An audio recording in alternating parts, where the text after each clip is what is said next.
Hi friends, welcome to the world of CMA. ഇന്നത്തെ നമ്മുടെ topic labour ടേൺ ഓവറാണ്. ലേബർ ടേൺ ഓവർ എന്നുള്ളത് ഒരു ഇമ്പോർട്ടൻറ്റ് പോർഷൻ തന്നെയാണ്. കാരണം അതിലിരുന്ന് തിയറി പോർഷനും ചോദിക്കാറുണ്ട്, പ്രോബ്ലവും ചോദിക്കാറുണ്ട്. ഇത് അങ്ങനെ എന്താ പറയുക, അങ്ങനെ വലിയ സംഭവമൊന്നുമില്ല. ഒന്ന് ശ്രദ്ധിച്ചിരുന്നാൽ നമുക്കത് എളുപ്പം ക്യാച്ച് ചെയ്യാവുന്നതേ ഉള്ളൂ. പിന്നെ ഇനിയപ്പോൾ ഇതിൽ ഒരു മെത്തേഡ്സ് ഉണ്ട്, അതായത് ഒരു 5 മെത്തേഡ്സ് ഉണ്ട്. ആ 5 മെത്തേഡാണ്. അത് തന്നെ എന്താ തിയറി ആയിട്ടും ചോദിക്കാറുണ്ട്. അതിൽ നിന്ന് തന്നെ നിറയെ പ്രോബ്ലംസും വരാറുണ്ട്. ചെറിയ ചെറിയ മാർക്കിനൊക്കെ പ്രോബ്ലം ചോദിക്കാറുണ്ട്. ഒരു 5 മാർക്ക് വരെയൊക്കെ പ്രോബ്ലം വന്നതായിട്ട് ഓർക്കുന്നുണ്ട്. പിന്നെ നമുക്കിനി ബാലൻസ് എന്താണെന്നുള്ളത് നമുക്ക് ആ സ്കാനറൊക്കെ അനലൈസ് ചെയ്യുമ്പോൾ നമുക്ക് നോക്കാം. ഇനി നമുക്ക് ഡയറക്റ്റായിട്ട് നോക്കാം. എന്താണ് ലേബർ ടേൺ ഓവർ എന്താണെന്നുള്ളത് നോക്കാം. ലേബർ ടേൺ ഓവർ എന്ന് വെച്ചിട്ടുണ്ടെങ്കിൽ ലേബേഴ്സിനെ സംബന്ധിക്കുന്ന, അതായത് സാലറി സ്കെയിലോ ജോബ് സേഫ്റ്റിയോ ജോബ് സാറ്റിസ്ഫാക്ഷനോ എന്ത് തന്നെ ആയാലും ലേബേഴ്സിനെ സംബന്ധിക്കുന്ന എന്തെങ്കിലും ചേഞ്ചസ് കാരണം, എന്തെങ്കിലും റീസൺ കാരണം അത് ലേബർ ഫോഴ്സിലുണ്ടാകുന്ന ചേഞ്ചസിനെയാണ് ലേബർ ടേൺ ഓവർ എന്ന് പറയുന്നത്. അതായത് ഇത്തരം റീസൺ കാരണം ലേബേഴ്സിൻ്റെ ഇടയിൽ, ലേബർ ഫോഴ്സിൻ്റെ ഉണ്ടാകുന്ന ചേഞ്ചസിനെയാണ് ലേബർ ടേൺ ഓവർ എന്ന് പറയുന്നത്. ഇതിൻ്റെ മെയിൻ ഡിസഡ്വാൻറ്റേജസ് എന്താണെന്ന് വെച്ചിട്ടുണ്ടെങ്കിൽ കോസ്റ്റ് ഇൻക്രീസ് ആവും, അതേപോലെ തന്നെ പ്രോഫിറ്റ് ഡിക്രീസ് ആവും. ഇതിൻ്റെ തേമാണെന്നുണ്ടെങ്കിൽ പ്രോഫിറ്റ് ഫോർ ഗോൺ എന്ന് പറയും. അതായത് ഇപ്പോൾ നമ്മൾ ഒരു എംപ്ലോയീനെ ചേഞ്ച് ചെയ്ത് വേറെ കുറച്ച് എംപ്ലോയീനെ എടുക്കുവാണ്. അപ്പോൾ അത്രയും നാൾ അവർക്ക് അവിടുത്തെ നമ്മുടെ കമ്പനിയെ പറ്റിയുള്ള ട്രെയിനിങ് ഒക്കെ കൊടുക്കണം. ആ ട്രെയിനിങ് കൊടുക്കാനായിട്ട് തന്നെ ആ ട്രെയിനിങ് കൊടുക്കുന്ന പീരീഡിലുള്ള പ്രൊഡക്ഷൻ നമുക്ക് കുറയും, അല്ലെങ്കിൽ ചിലപ്പോൾ നിൽക്കുക തന്നെ ചെയ്യും. അപ്പോൾ അത്തരം സംഭവങ്ങളിൽ നമുക്ക് എന്താണ് പ്രോഫിറ്റിന് നമ്മൾ ഫോർഗോൺ ചെയ്യുകയാണ് ചെയ്യുന്നത്, അല്ലേ? അതേപോലെ തന്നെ ട്രെയിനിങ്ങും കാര്യങ്ങളും എല്ലാം നടത്തുമ്പോൾ നമ്മുടെ കോസ്റ്റ് ഇൻക്രീസ് ആവുകയാണ് ചെയ്യുന്നത്. അതാണ് മാക്സിമം എഫിഷ്യൻ്റ് ആയിട്ടുള്ള ഏതൊരാളെയും ഒരു കമ്പനിയും പറഞ്ഞു വിടാത്തതിൻ്റെ മെയിൻ റീസൺ അത് തന്നെയാണ്. കാരണം എന്താണ്, കമ്പനിക്കത് ഭയങ്കര ലോസാണ്. കാരണം അയാളെ മാറ്റി വേറൊരാളെ എടുക്കുമ്പോഴേക്കും അയാൾ കമ്പനിയിൽ വന്ന് സെറ്റാവണവരേക്കും, അല്ലേ, ആ കമ്പനിയുടെ കാര്യങ്ങളും ഇതെല്ലാം പഠിച്ച് ആ കമ്പനിയുടെ ആ ഒരു ലെവലിലേക്ക് എത്തണവരേക്കുള്ള പ്രൊഡക്ഷനും എല്ലാ കാര്യങ്ങളും നമ്മുടെ കമ്പനീനെ ബാധിക്കും. പ്രോഫിറ്റാണ് അല്ലെങ്കിൽ കോസ്റ്റ് ആണെങ്കിലും എല്ലാത്തിനും ഭയങ്കര ചേഞ്ചസ് വരും. അപ്പോൾ ആ എഫിഷ്യൻറ്റ് വർക്കറെ ഒരു കാരണവശാലും അത് കമ്പനി ഒരിക്കലും എത്ര ബുദ്ധിമുട്ടിയാണെങ്കിലും അവരെ പിടിച്ചു നിർത്തുന്നതും, അതേപോലെ തന്നെ ഇന്നെഫിഷ്യൻറ്റ് വർക്കറാണെങ്കിൽ ഒരു രക്ഷയില്ലെങ്കിൽ അത് അവരെ മാക്സിമം നമ്മൾ പിടിച്ചു നിർത്താൻ തന്നെ ശ്രമിക്കുക. കാരണം അവരെ ഒന്നും കൂടി ഒന്ന് ഡെവലപ്പ് ചെയ്യാൻ നമ്മൾ ശ്രമിച്ചെങ്കിലും അവർ ഇത് വരണില്ല എന്നുണ്ടെങ്കിൽ എന്തു ചെയ്യും, നമുക്ക് പിന്നെ പറഞ്ഞു വിട്ടേ പറ്റുള്ളൂ. അങ്ങനെ അത്തരം സിറ്റുവേഷനെ കുറിച്ച് പറയുന്ന ഒരു പോർഷനാണ് ലേബർ ടേൺ ഓവർ എന്നുള്ളത്. അപ്പോൾ നമുക്ക് ഇനി അടുത്ത മെത്തേഡ്സ് നോക്കാം. മെത്തേഡ്സ് എന്നുള്ളത് ഒരു 5 മെത്തേഡ് ഉണ്ടെന്ന് പറഞ്ഞല്ലോ. ആ 5 മെത്തേഡ് പറയുന്നതാണ് separation, replacement, addition, new recruitment, flux method. ഇതാണ് ആ 5 മെത്തേഡ്. ഈ മെത്തേഡ് തന്നെ തിയറി ആയിട്ടും ചോദിക്കാറുണ്ട്.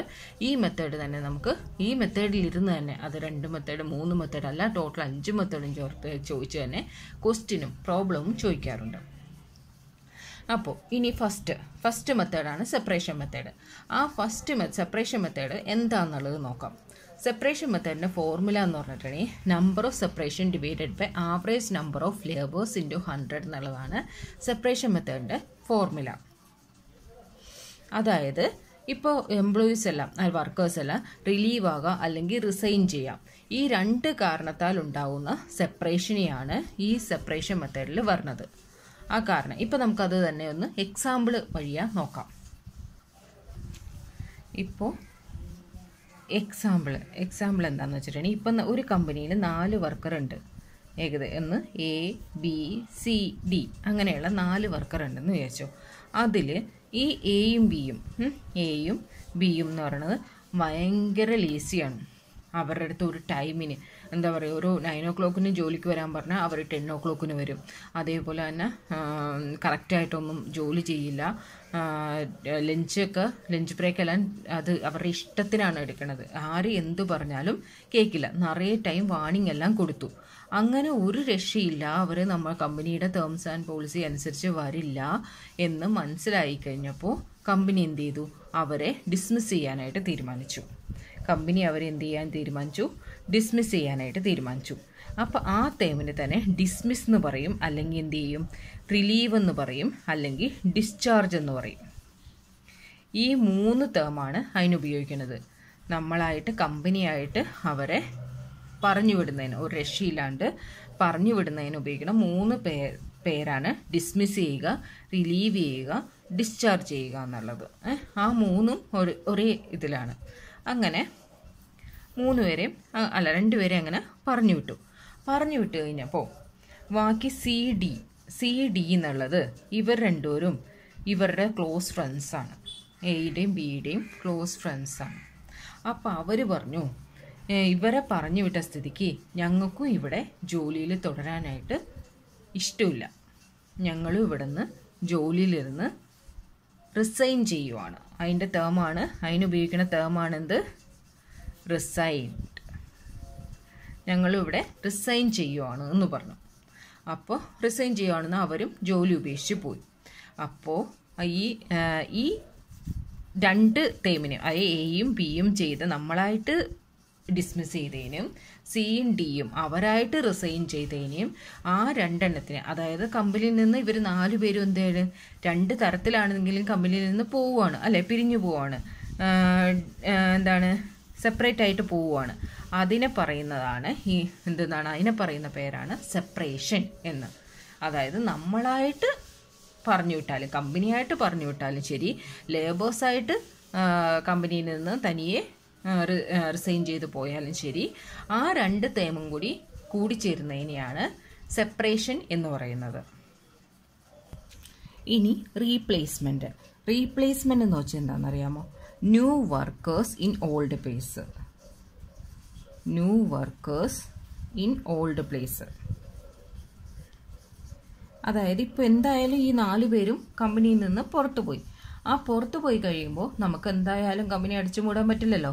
നമുക്ക് എന്തായാലും പുതിയ വർക്കേഴ്സിനെ അപ്പോയിൻറ്റ് ചെയ്തേ പറ്റൂ. അതിന് വേണ്ടിയിട്ട് ഞാൻ എന്ത് ചെയ്തു, അതിന് വേണ്ടിയിട്ട് 4 പേരെ ഇൻ്റർവ്യൂ ചെയ്തു. EFGH വേണ്ട, 5 പേരെയാക്കാം. അങ്ങനെ 5 പേരെ ഇൻ്റർവ്യൂ ചെയ്തു. 5 പേരെ ഇൻ്റർവ്യൂ ചെയ്തിട്ട് ഞാൻ എന്ത് ചെയ്തു, 5 പേരെ ഞാൻ ഇൻ്റർവ്യൂ ചെയ്തു. ആ 5 പേരെ ഇൻ്റർവ്യൂ ചെയ്തിട്ട് ഞാൻ എന്ത് ചെയ്തു, ഇവിടെ ജോയിൻ ചെയ്യാനായിട്ട്, അതായത് ഇവരോട് ജോയിൻ ചെയ്യാനായിട്ട് പറയാൻ പോവുകയാണ്. എന്നിട്ട് ഈ എന്നുള്ള ലേബറിനെ ഞാൻ എന്ത് ചെയ്തു, എയും ബിയും നമ്മളായിട്ട് ഡിസ്മിസ് ചെയ്തില്ലേ, ആ സ്ഥാനത്തേക്ക് ഇനെ അപ്പോയിൻറ്റ് ചെയ്തു. അപ്പോൾ നിങ്ങൾ പറയും 2 വർക്കർ പോയിട്ട് ഒരാളാണോ അപ്പോയിൻറ്റ് ചെയ്യണേന്ന്? അതെ, ഒരാളെയാണ് അപ്പോയിൻറ്റ് ചെയ്യണത്. കാരണം എന്താണ്, ഈ 2 വർക്കേഴ്സും എന്തായിരുന്നു, ഭയങ്കര മടിയന്മാരായിരുന്നു, അല്ലേ? അത് കാരണം ഒരാൾ ചെയ്യേണ്ട ജോലി തന്നെയാണ് അവർ 2 ആളായിട്ട് ചെയ്ത്, ആ 2 ആളായിട്ട് ചെയ്ത് തീർക്കാൻ അവർക്ക് പറ്റാതിരുന്നതും. അതുകൊണ്ട് എയും ബിയും ഇരുന്നിടത്തേക്ക് ആ സ്പേസിലേക്ക് ഞാൻ എന്ത് ചെയ്തു, ഇനെ അപ്പോയിൻറ്റ് ചെയ്തു. അതേപോലെ തന്നെ സിയും ഡിയുടെ സ്ഥാനത്തേക്ക് ഞാൻ എന്ത് ചെയ്തു, എഫിനെ അപ്പോയിൻറ്റ് ചെയ്തു. അപ്പോൾ ആ ഒരു പ്ലേസിലേക്ക്, അതായത് ഓൾഡ് പ്ലേസിലേക്കാണ് പുതിയ വർക്കറെ നമ്മൾ അപ്പോയിൻറ്റ് ചെയ്തത്, അല്ലേ? അതിനെ പറയണ പേരാണ് എന്ത്, റീപ്ലേസ്മെൻറ്റ്. ഇപ്പോൾ ഓൾഡ്, അതായത് new workers in old place, പുതിയ ആ വിട്ടുപോയ വർക്കേഴ്സിൻ്റെ സ്ഥാനത്തേക്ക് പുതിയ വർക്കറിനെ കൊണ്ടുവരുന്നതിന് പറയുന്ന പേരാണ് റീപ്ലേസ്മെൻറ്റ്. ആ റീപ്ലേസ്മെൻറ്റിൻ്റെ ഫോർമുല എന്താണെന്ന് വെച്ചിട്ടുണ്ടെങ്കിൽ number of replacement divided by average number of workers into 100. Number of replacement divided by average number of workers into 100. ഇതിനെയാണ് റീപ്ലേസ്മെൻറ്റിൻ്റെ ഫോർമുല. അപ്പം നിങ്ങൾ ചോദിക്കും, ഒരു 5 വർക്കേഴ്സിനെ നമ്മൾ സെലക്ട് ചെയ്തു, അതിൽ 2 പേർക്ക് മാത്രമല്ല ഇപ്പോൾ നമ്മൾ ജോലി കൊടുത്തോളൂ എന്ന്, അല്ലേ? ബാക്കി 3 പേരുണ്ട്, അവരെന്താ ഒന്നും ചെയ്യുക, അവർക്കെന്താ വേറെ ജോലിയൊന്നുമില്ല. അപ്പോൾ നമ്മൾ എന്ത് ചെയ്തു, ആ ബാലൻസ് ഇരിക്കുന്ന 3 വർക്കറില്ലേ, ആ 3 വർക്കേഴ്സിന് നമ്മുടെ കമ്പനി എക്സ്പാൻഡ് ചെയ്യണേണ്. കമ്പനി ഒന്നും കൂടി വിപുലീകരിക്കാനായിട്ട് നോക്കാൻ നേരത്തെ, എക്സ്പാൻഡ് ചെയ്യാൻ നേരത്തേക്കും ഞാൻ അവരെ 3 പേരെയും ആ ന്യൂ പ്ലേസിലേക്ക് അപ്പോയിൻറ്റ് ചെയ്തു. ആ 3 പേരെയും ന്യൂ പ്ലേസിലേക്ക്, ഓൾഡ് പ്ലേസിലല്ല, എക്സ്പാൻഡ് ചെയ്യണേന്. കമ്പനി എക്സ്പാൻഡ് ചെയ്യുമ്പോൾ പുതിയ ജോലിയാണ് വന്നത്, പുതിയ ഇതാണ് വരേണ്ടത്, പുതിയ പരിപാടികളാണ് അവിടെ തുടങ്ങുന്നത്. അപ്പം ന്യൂ അറ്റ്മോസ്ഫിയർ ആണ്. അവിടേക്കാണ് ഈ പുതിയ 3 പേരെ ഞാൻ അപ്പോയിൻറ്റ് ചെയ്തത്. അപ്പം അതിനെ പറയുന്നതാണ് എന്ത് പറയണത്, ന്യൂ റിക്രൂട്ട്മെൻറ്റ് മെത്തേഡ് എന്ന്. ന്യൂ റിക്രൂട്ട്മെൻറ്റ് എന്ന് വെച്ചിട്ടുണ്ടെങ്കിൽ new workers in new place, അപ്പോൾ റീപ്ലേസ്മെന്റ് എന്തായിരുന്നു, new workers in old place. ഇത് new recruitment, new workers in new place. അത് തന്നെ ഇവിടെ എന്താണ്, എക്സ്പാൻഷൻ നിർബന്ധമാണ്. അതായത് ന്യൂ പ്ലേസിലോട്ട് അപ്പോയിന്റ് ചെയ്യണമെന്നുണ്ടെങ്കിൽ അവിടെ പുതിയൊരു എന്തെങ്കിലും ഒന്ന് എക്സ്പാൻഡ് ചെയ്തിട്ടുണ്ടായിരുന്നു അല്ലെ, പുതിയതൊന്നും തുടങ്ങിയിട്ടുണ്ടായിരിക്കണം. അങ്ങനെയുള്ള സമയത്തല്ലേ ഇത് ചെയ്യാൻ പറ്റും, ന്യൂ വർക്കേഴ്സിന് ന്യൂ പ്ലേസിലോട്ട് അപ്പോയിന്റ് ചെയ്യാൻ പറ്റും. അപ്പം ന്യൂ വർക്കേഴ്സിന് ന്യൂ പ്ലേസിലോട്ട് അപ്പോയിന്റ് ചെയ്യണമെന്നുണ്ടെങ്കിൽ എക്സ്പാൻഷൻ അവിടെ നിർബന്ധമാണ്. അങ്ങനെയുള്ള കേസസിലാണ് ഈ ന്യൂ റിക്രൂട്ട്മെന്റ് വരുന്നത്. ആ ന്യൂ റിക്രൂട്ട്മെന്റിന് ഒരു ഫോർമുലയുണ്ട്, എന്താണെന്നറിയാവോ, number of new recruitment divided by average number of workers into 100.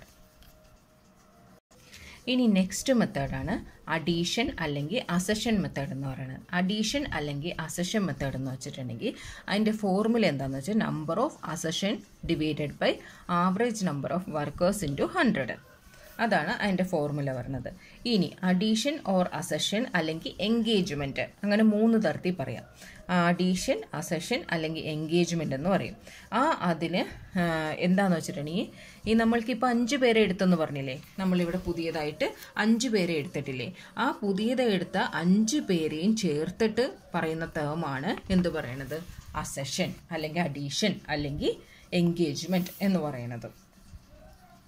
അതിന് എൻഗേജ്മെന്റ് എന്നും കൂടി പറയേ,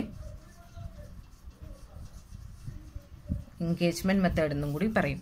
അത് പറയണത് അതിന് അപ്പം എന്താണ്, 5 പേരെ എടുത്തത് എങ്ങനെയാണ്, റീപ്ലേസ്മെന്റും ചെയ്തിട്ടുണ്ട്, ന്യൂ റിക്രൂട്ട്മെന്റും ചെയ്തിട്ടുണ്ട്.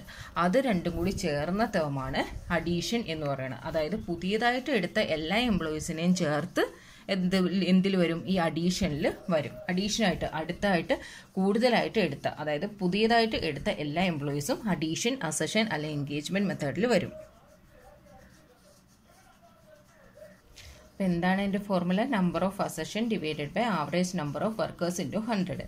അതായത് റീപ്ലേസ്മെൻറ്റും റിക്രൂട്ട്മെൻറ്റും ചേർത്തുള്ള എല്ലാ ന്യൂ വർക്കേഴ്സിനെയും ജോയിൻ ചെയ്തിട്ടുള്ളതാണ് അഡീഷൻ എന്ന് പറയുന്നത്. അഡീഷന്, അസഷൻ, എൻഗേജ്മെൻറ്റ് എന്നും പുതിയതായിട്ട് 3 പേര് കൂടി, അതായത് അതിനും ഒരു 3 പേരുണ്ട്. ഇനി അടുത്ത ലാസ്റ്റ് മെത്തേഡാണ് ഫ്ലക്സ് മെത്തേഡ് എന്നുള്ളത്.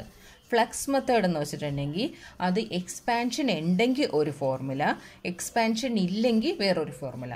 നമ്മൾ പറഞ്ഞല്ലോ എക്സ്പാൻഷൻ വരുമ്പോഴാണ് എന്തെന്നാണ് ന്യൂ റിക്രൂട്ട്മെൻറ്റ് നടത്തണേന്ന്. ആ എക്സ്പാൻഷൻ ഉണ്ട് എന്ന് പറഞ്ഞിട്ടുണ്ടെങ്കിൽ ഫ്ലക്സ് മെത്തേഡിൽ ഒരു ഫോർമുലയുണ്ട്. ഇനി എക്സ്പാൻഷൻ ഇല്ല എന്ന് പറയുവാണെന്നുണ്ടെങ്കിൽ അത് ക്വസ്റ്റ്യനിൽ തന്നെ തന്നിട്ടുണ്ടാവും, അപ്പോൾ അത് വേറെ ഫോർമുലയാണ്. അതായത് ഫ്ലക്സ് മെത്തേഡിൽ ടോട്ടൽ 2 ഫോർമുല നമുക്ക് പഠിക്കാനുണ്ട്. ഇതാണ് ഫോർമുല. അതായത് എക്സ്പാൻഷൻ ഉണ്ടെന്നുണ്ടെങ്കിൽ എന്താണ് formula, 1/2 into number of separation plus number of addition divided by average number of workers into 100.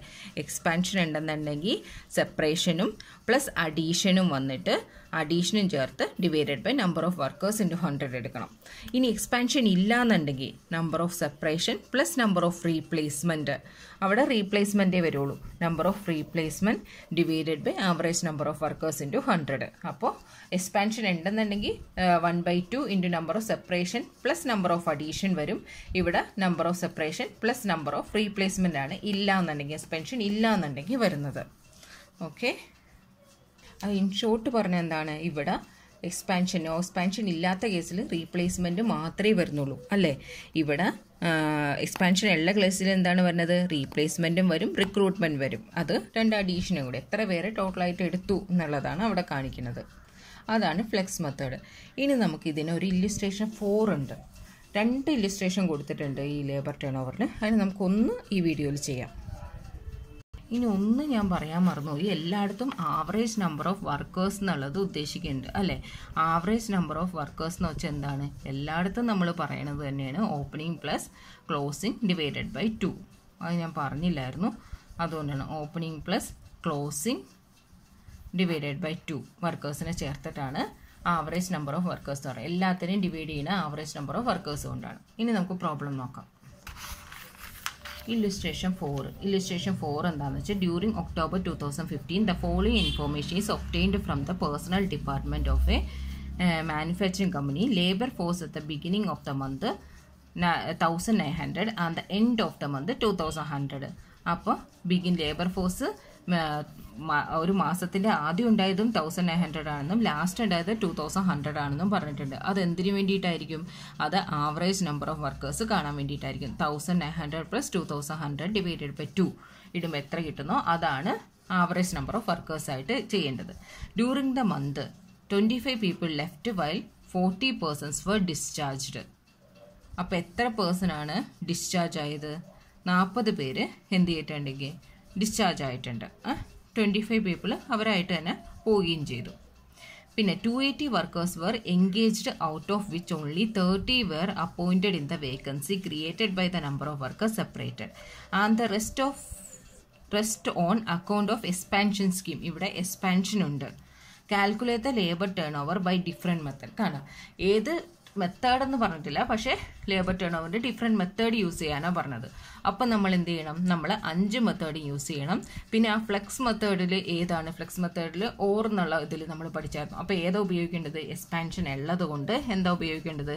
Expansion മെത്തേഡാണ് ഉപയോഗിക്കേണ്ടത്. ഓക്കെ, 1/2 എന്ന് പഠിച്ചില്ലേ? 1/2 into number of separation plus number of accession divided by average number of workers into 100. ആ മെത്തേഡാണ് ഇവിടെ ഉപയോഗിക്കേണ്ടത്. ഇനി നമുക്ക് ഓരോന്നായിട്ട് ചെയ്യാം. അഡീഷൻ. ഫസ്റ്റ് നമ്മൾ പഠിച്ച അഡീഷൻ മെത്തേഡ്. അഡീഷൻ മെത്തേഡിൽ എന്താണ് ചെയ്യേണ്ടത്? ഫസ്റ്റ് അതിന് മുന്നേ നമ്മൾ എന്താ ചെയ്യേണ്ടത്? ആവറേജ് നമ്പർ ഓഫ് വർക്കേഴ്സ് കാണണം. ആവറേജ് നമ്പർ ഓഫ് വർക്കേഴ്സ് എന്ന് പറഞ്ഞിട്ടുണ്ടെങ്കിൽ average number of workers opening എത്രയാണ് പറഞ്ഞത്? 1900 പ്ലസ് എത്രയാണ് പറഞ്ഞത്? 1900 പ്ലസ് 2100. 2100 ഡിവൈഡഡ് ബൈ 2 എത്ര വരും? 4000 ഡിവൈഡഡ് ബൈ 2 2000 വരും. 2000 വരും. ആവറേജ് നമ്പർ ഓഫ് വർക്കേഴ്സ് എത്ര വരും? 2000 വരും. ഇനി അടുത്തത് ഫസ്റ്റ് മെത്തേഡ്. എന്താണ് first method? Addition method. Addition method എന്താണ്? Number of addition, number of addition method. Addition method എന്താണ്? Number of accession divided by average number of workers into 100. Okay, അപ്പോൾ addition method. അഡീഷനായിട്ട് ഇപ്പോൾ ആവറേജ് നമ്പർ ഓഫ് വർക്കർ കിട്ടിയിട്ടുണ്ട്. ഇനി addition എത്ര പേരാണ് അഡീഷണലായിട്ട് വന്നതെന്നുള്ളത് നോക്കണം. എത്ര പേരാണ് അഡീഷണലായിട്ട് വന്നത്? അസെഷൻ കാരണം എത്ര പേര് വന്നു എന്നാണ് പറഞ്ഞത്? 280 വർക്കേഴ്സ് വർ എൻഗേജ്ഡ് അല്ലേ? 280 വർക്കേഴ്സാണ് വന്നതെന്ന്. അപ്പോൾ എത്ര പേരാണ് അഡീഷനായിട്ട് വന്നത്? 280 ആണ് വന്നത്. 280 ഡിവൈഡഡ് ബൈ 2000 ഇൻറ്റു 100. അപ്പോൾ എത്ര കിട്ടും? 14% കിട്ടും. അതാണ് അഡീഷൻ. ഇനി സെക്കൻഡ് എന്താണ്? Second separation method. സെപ്പറേഷൻ എന്താണ്? സെപ്പറേഷൻ എത്ര പേരാണ് സെപ്പറേറ്റ് ആയത്? സെപ്പറേറ്റ് ആയതിന് ഇവിടെ 25 പീപ്പിൾ ലെഫ്റ്റായി 40 ഡിസ്ചാർജ് ആയി എന്ന് പറഞ്ഞിട്ടുണ്ട്. അപ്പോൾ 50 65 പേരാണ് എന്ത് ചെയ്ത്? സെപ്പറേറ്റ് ആയത്. അപ്പോൾ എങ്ങനെ എഴുതേണ്ടത്? 65 ഡിവൈഡഡ് ബൈ 2000 ഇൻറ്റു 100. അതെത്ര വരും? അത് 3.25% വരും. ഇനി മൂന്നാമത്തെ റീപ്ലേസ്മെന്റ്. Replacement method. റീപ്ലേസ്മെന്റ് എത്രയാണ്? അവർക്ക് റീപ്ലേസ് ചെയ്ത് എത്ര പേരാണ് engaged out of which 30 were appointed in the vacancy. 30 പേരാണ് വേക്കൻസിയിലേക്ക് റീപ്ലേസ് ചെയ്ത് 30 പേരെയെന്ന് പറഞ്ഞിട്ടുണ്ട്. വേക്കൻസിയിലേക്ക് അപ്പോയിന്റ് ചെയ്ത് 30 പേരെയാണെന്ന് പറഞ്ഞിട്ടുണ്ട്. അപ്പോൾ എങ്ങനെ ചെയ്യേണ്ടത്? 30 ഡിവൈഡഡ് ബൈ 2000 ഇൻറ്റു 100 എത്ര വരും? 1.5% റീപ്ലേസ്മെൻറ്റും വന്നു. ഇനി അടുത്തത് എന്താണ്? ഇനി അടുത്തതാണ് ഫ്ലക്സ് മെത്തേഡ്. ഫ്ലക്സ് മെത്തേഡിന് എന്താണ്? ഫ്ലക്സ് മെത്തേഡ് എന്താണ്? ഫ്ലക്സ് മെത്തേഡ് നമുക്കിവിടെ എക്സ്പാൻഷൻ ഉണ്ട്. അപ്പോൾ എക്സ്പാൻഷൻ അനുസരിച്ചാണ് എഴുതേണ്ടത്. എക്സ്പാൻഷൻ അനുസരിച്ച് എഴുതുമ്പോൾ എന്താണ് formula? 1/2 into number of separation. എത്ര പേരാ സെപ്പറേഷൻ ആയത്? 65 പേര്. എത്ര പേരെ സെപ്പറേഷൻ ആയത്? 65 പേര്. Number of separation plus number of assertion എത്ര പേരാണ് അഡീഷൻ ആയിട്ട് വന്നത്? 280. എത്ര പേരാണ്? 280 പേര് അഡീഷൻ ആയിട്ട് വന്നു. 280 ഡിവൈഡഡ് ബൈ 2000 ഇൻറ്റു 100. അപ്പം എത്ര വരും? 8.63%. 8.63%. ഇതാണ് addition, separation, replacement, flex method. ആ 4 മെത്തേഡിലും നമ്മൾ ചെയ്തിട്ടുണ്ട്. എക്സ്പാൻഷൻ ഉണ്ടെന്ന് പറഞ്ഞുകൊണ്ട് എക്സ്പാൻഷൻ മെത്തേഡാണ് യൂസ് ചെയ്തത്.